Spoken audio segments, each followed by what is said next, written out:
Система здравоохранения, испытанная коронавирусом, состояние дорог и качество услуг ЖКХ. Темы, которые сегодня больше других волнуют жителей республики. К такому выводу пришли специалисты Центра управления регионом. Новая структура открылась в Коми 16 ноября, чтобы отслеживать наиболее узкие места в общественном настрое. Механизм, по мнению Владимира Путина, станет серьезным инструментом решения проблем, с которыми сталкивается каждый из нас. Алексей Корчма продолжит. Знаем, решаем, предотвращаем. Вот основные принципы работы новой структуры. Первый центр управления регионом, сокращенно ЦУР, открыли в Московской области в начале 2019 года. Сюда поступают все обращения граждан. Информационная система анализирует их и направляет конкретному исполнителю. Сроки и результат на контроле. Опыт Московской области уникален. Его необходимо транслировать на все регионы страны, заявил Владимир Путин. Мы очень много в последнее время говорим о цифровизации и о других современных способах решения различных проблем в экономике и в социалке. И вот здесь, на вашем примере, видно, что это не пустой звук, это, извините за моветон, не трепотня какая-то, а это серьезный инструмент решения проблем, с которыми сталкивается страна и каждый конкретный человек. К 1 декабря Центры управления регионом открылись по всей стране. Главная задача – объединить лучшие практики обратной связи власти и населения. Внедрение новой системы позволит достоверно знать, на что жалуются жители городов и глубинки. Новый Центр управления регионом Коми первым посетил глава республики Владимир Уйба. Для чего ЦУР должен, для чего его создали и для чего он должен служить? Он должен служить как можно быстрее донести информацию от заявителя, от человека, которому плохо, у которого есть проблема, до чиновника, до власти, до уровня, который за это отвечает, и получить обратную связь.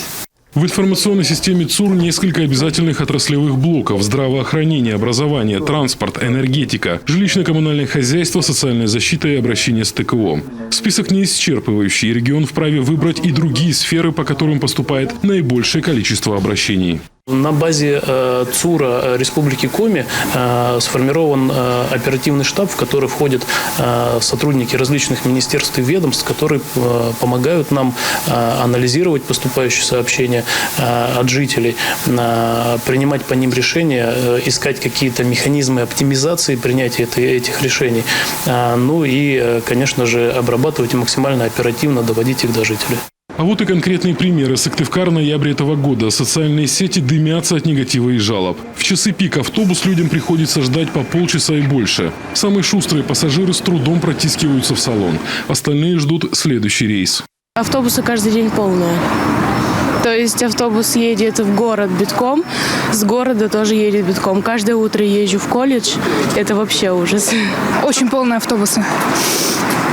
Места вообще не хватает, и мы вообще не сидим. То есть утром мы едем стоя и даже не можем держаться нормально. Все равно стараешься ко времени переехать на работу, то все равно как бы туда протискиваешься в автобус. Дистанция, естественно, она не соблюдается, потому что мы все одновременно едем одномоментно в этом автобусе рядышком. В тесноте, в обиде и никакой социальной дистанции. Люди опаздывают на работу, учебу и жалуются на перевозчиков. И каждое такое обращение обрабатывает Центр управления регионом. Получается, что человек не обращается куда-либо, а пишет в социальных сетях, на каких-то официальных пабликах, ВКонтакте, например, в Инстаграме. Система инцидент-менеджмент автоматически по ключевым словам набирает эти жалобы. Далее они поступают нам в работу. Мы распределяем по ответственным ведомствам. И в течение первых 8 рабочих часов мы даем знать человеку, что мы узнали о проблеме, что вопрос передан специалистам. И в ближайшее время мы вернемся с ответом по существу проблемы. Именно так поступила сыктывкарка Наталья Майбурова. Свое обращение к муниципальным властям она оставила в одной из групп ВКонтакте. Добрый вечер. Настройте расписание автобусов. Невозможно ездить. Автобусы ждешь по 30 минут. Полно людей скапливается. Добрый день. Управление ЖКХ администрации города Сыктывкар сообщает, что 16 ноября по муниципальным маршрутам номер 18 и 54 были добавлены по 2 единицы техники для снижения социальной напряженности и уменьшения наполняемости. Действительно, проблем, какие были в ноябре, стало меньше, хотя иногда автобусы еще опаздывают, говорит автор обращения Наталья Майбурова. Радует, что ее, в общем-то, обыденный пост, обративший внимание на локальную проблему, не остался без внимания, и верное решение оперативно нашлось. Тяжело дождаться автобуса. Стоишь минут по 20-30, ждешь в автобус. И написала об этом в «Панораму столицы». Через пару дней мне ответили. И написали, что провели рейды, что стали проверять. Это приятно, да, то, что слышат людей, что контролируют. После этих жалоб мы, говорит, разберемся.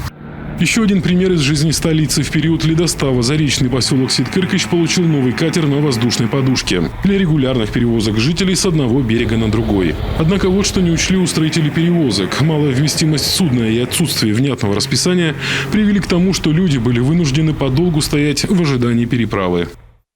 Когда закончится это безобразие?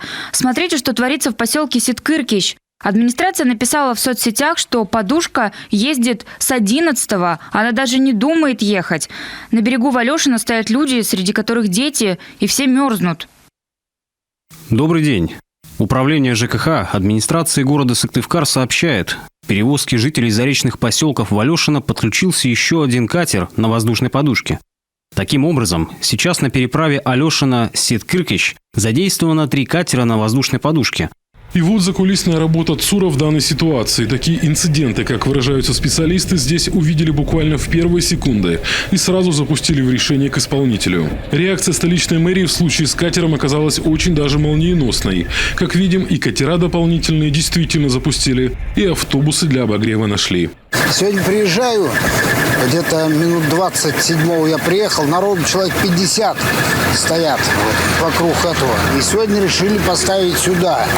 Ну, задача такая, что утром вот людей спасти, они рано переезжают оттуда. Тепло, сидеть можно.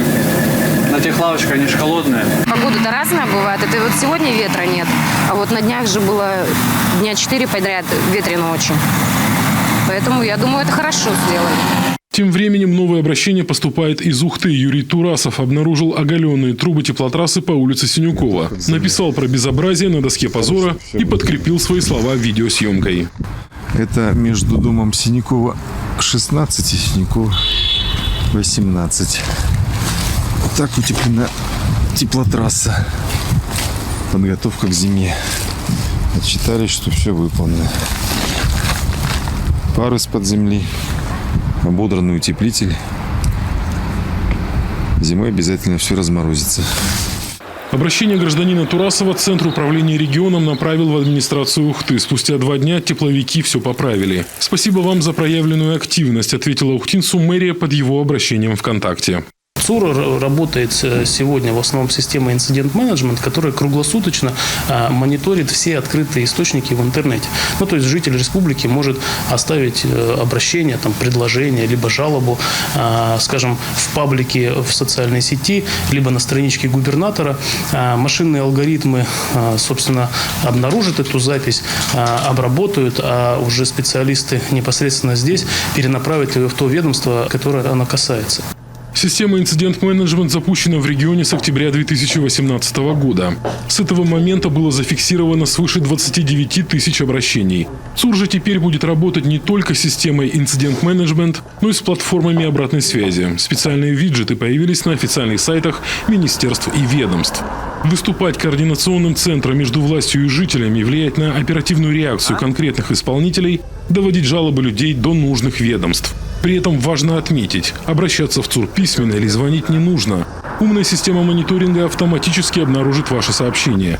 Сотрудники ЦУРа направят его по адресу, и ведомство ответит на той площадке, где вы оставили свое обращение.